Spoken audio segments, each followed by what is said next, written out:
Chatbots. Basically, chatbots have revolutionized the way we interact with technology. So today we will understand how to build a simple chatbot in Google Colab.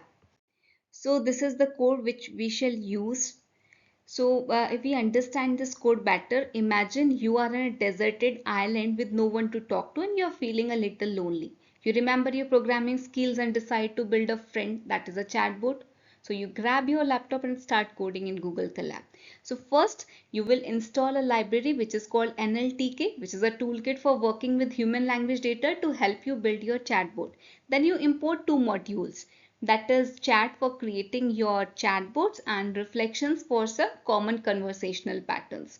Then you download the necessary data for NLTK such as tokenization, tools and WordNet, which will help your chatbot understand and respond to user input.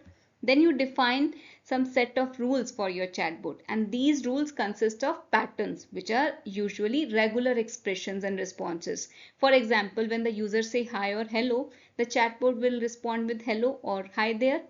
Then you create a chatbot object using the patterns and reflection modules.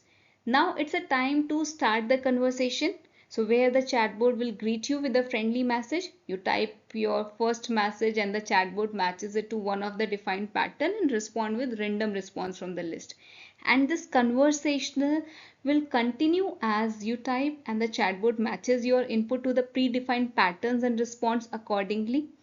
Well, this story or this way code is illustrating you how you can use Python and NLTK to create a chatbot. So whenever you will run this code in the Google Colab, you'll get the results like this and you can continue chatting on your chatbot.